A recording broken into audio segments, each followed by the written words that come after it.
Assalamualaikum warahmatullahi wabarakatuh. Perkenalkan, nama saya Muhammad Rizky dengan NIM 5011902997, kelas 2I, Prodi Ekonomi Syariah, mahasiswa Universitas Islam Negeri Sultan Taha Saifuddin Jambi. Di sini saya akan menjawab soal-soal ujian akhir semester mata kuliah pengantar manajemen yang diampu oleh Bapak Z Haryanto SHMH. Baiklah, langsung saja soal nomor 1. Dalam ilmu manajemen terdapat 4 tahap dasar planning atau perencanaan. Jelaskan. Tahap pertama, menetapkan target atau serangkaian tujuan. Perencanaan dimulai dengan keputusan-keputusan tentang keinginan atau kebutuhan organisasi atau kelompok kerja. Tanpa rumusan tujuan yang jelas, organisasi atau perusahaan akan menggunakan sumber dayanya secara tidak efektif. Dan tahap kedua, merumuskan keadaan saat ini. Pemahaman akan posisi perusahaan sekarang dari tujuan yang hendak dicapai atau sumber daya yang tersedia untuk pencapaian tujuan adalah sangat penting. Karena tujuan dan rencana menyangkut waktu yang akan datang. Hanya setelah keadaan organisasi atau perusahaan saat ini dianalisa, rencana dapat dirumuskan untuk menggambarkan rencana kegiatan lebih lanjut. Tahap kedua ini memerlukan informasi, terutama keuangan dan data statistik yang dapat melalui komunikasi dalam organisasi atau perusahaan. Tahap ketiga, mengidentifikasikan segala kemudahan dan hambatan. Segala kekuatan dan kelemahan, serta kemudahan dan hambatan perlu diidentifikasikan untuk mengukur kemampuan organisasi atau perusahaan dalam mencapai tujuan. Oleh karena itu, perlu diketahui faktor-faktor lingkungan internal dan eksternal yang dapat membantu organisasi mencapai tujuannya, atau yang mungkin menimbulkan masalah. Walaupun sulit, dilakukan antisipasi keadaan, masalah, dan kesempatan serta ancaman yang mungkin terjadi di masa mendatang adalah bagian esensi dari proses perencanaan. Tahap keempat, mengembangkan rencana atau serangkaian kegiatan untuk pencapaian tujuan. Tahap terakhir dalam proses perencanaan meliputi pengembangan berbagai alternatif kegiatan yang meliputi penilaian alternatif serta pemilihan alternatif terbaik di antara berbagai alternatif yang ada untuk pencapaian tujuan organisasi atau perusahaan. Untuk mendapatkan suatu hasil perencanaan ideal, keempat tahapan dalam perencanaan tersebut tidak boleh ada yang ditinggalkan. Semuanya merupakan satu kesatuan yang utuh. Dengan perencanaan yang baik akan memudahkan fungsi-fungsi manajemen yang lain dalam melaksanakan fungsi dan tugasnya. Dengan demikian, tujuan dan kegiatan suatu organisasi atau perusahaan dapat dicapai sesuai dengan target yang diharapkan. Soal kedua, ada beberapa teori tentang motivasi, jelaskan.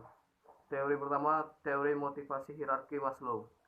Teori ini dikemukakan oleh Abraham Maslow, seorang psikologi pada tahun 1943. Teori ini mengungkapkan jika 5 kebutuhan manusia tersebut berdasarkan hierarkinya, dimulai dari kebutuhan yang sangat mendasar hingga mencapai kebutuhan yang paling tinggi. Hal-hal ini dibahas dalam teori hierarki kebutuhan. Berikut 5 kebutuhan manusia yang dibahas di dalamnya. Yang pertama, kebutuhan fisiologis. Kebutuhan manusia berupa makanan, minuman, pakaian, tempat tinggal, dan kebutuhan lainnya yang digunakan untuk bertahan hidup. Yang kedua, kebutuhan keamanan. Merupakan kebutuhan dari rasa aman akan kekerasan fisik ataupun psikis. Yang ketiga, kebutuhan sosial. Dalam hal ini, kebutuhan untuk mencintai dan dicintai. Yang keempat, kebutuhan penghargaan. Kebutuhan ini biasanya ada setelah kebutuhan fisiologis, sosial, dan keamanan sudah terpenuhi. Yang terakhir, kebutuhan aktualisasi diri. Kebutuhan ini adalah kebutuhan yang tertinggi. Biasanya kebutuhan ini merupakan kebutuhan seseorang yang ingin memenuhi ambisi pribadi. Teori kedua yaitu teori motivasi McClellan. Konsep penting dari teori motivasi ini adalah pada kekuatan yang ada di dalam diri manusia, yang mana merupakan motivasi prestasi. Menurut McClellan, individu dapat memiliki motivasi jika memang dirinya memiliki keinginan untuk berprestasi lebih baik dibandingkan lainnya. Terdapat 3 kebutuhan yang dijelaskan dalam teori ini. Yang pertama, kebutuhan prestasi yang tercermin dari keinginannya untuk mengambil tugas yang bisa dipertanggungjawabkan secara individu. Yang kedua, kebutuhan afiliasi.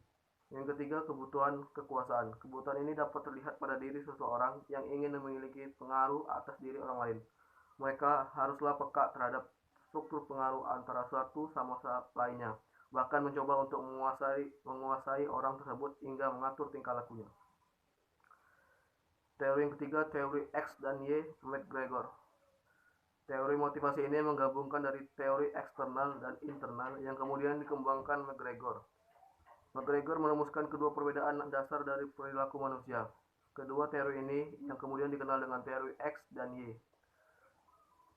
Teori-teori X, kebanyakan pekerja itu malas, tidak senang bekerja bahkan jika bisa menghindari hal tersebut.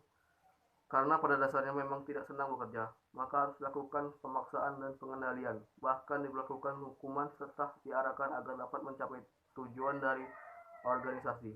Rata-rata pekerja memang lebih ingin dibimbing, memiliki ambisi kecil, kemauan diri sendiri atas segalanya, dan terkadang berusaha untuk menghindari tanggung jawab. Teori-teori Y. Berikut ini anggapan dasar dalam teori Y.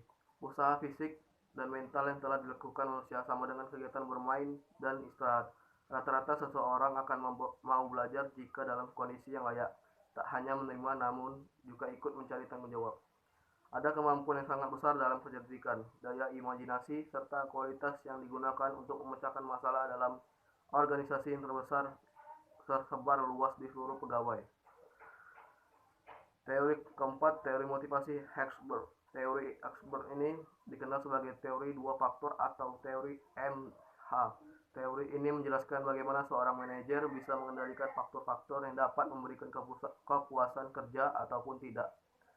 Berdasarkan penelitian yang ada, dua kelompok faktor tersebut dapat mempengaruhi individu dalam organisasi, yaitu motivasi.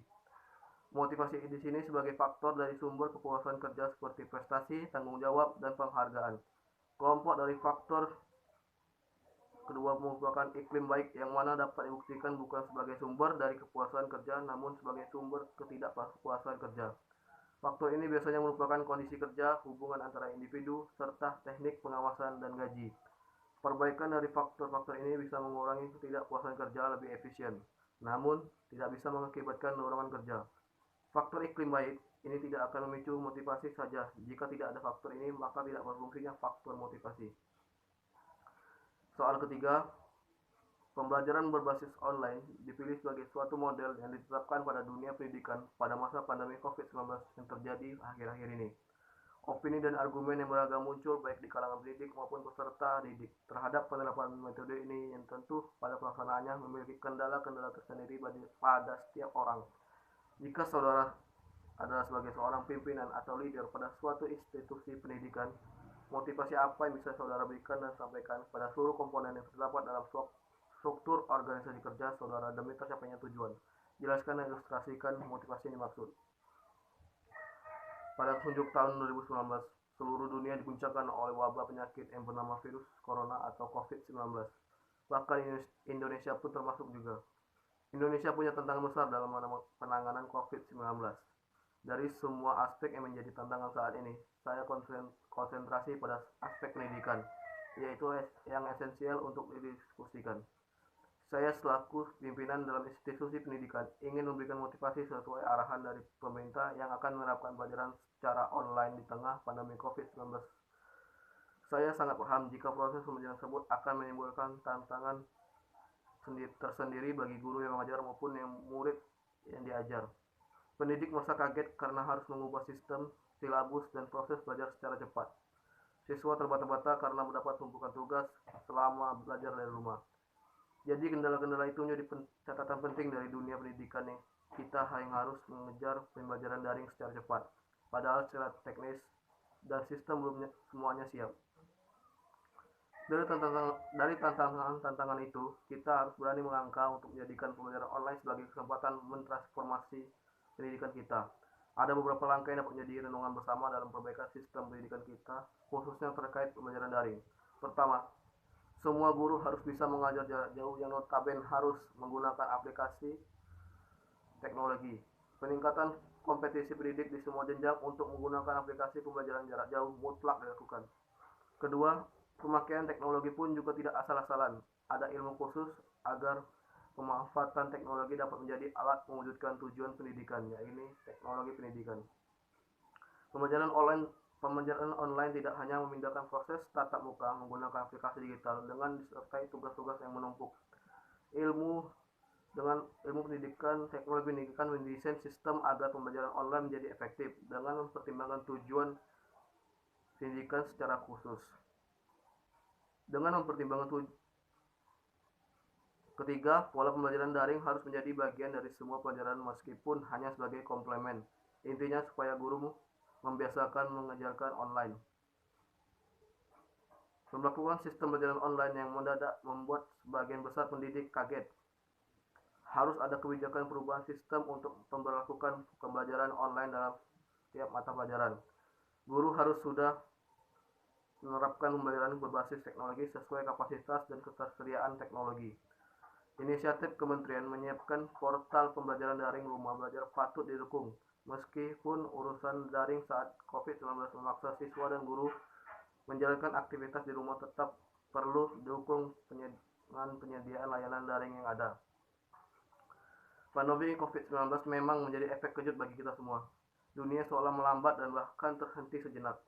Indonesia mendapatkan banyak tantangan dari COVID-19 ini, yang membuat kita semua harus bersama-sama saling menjaga.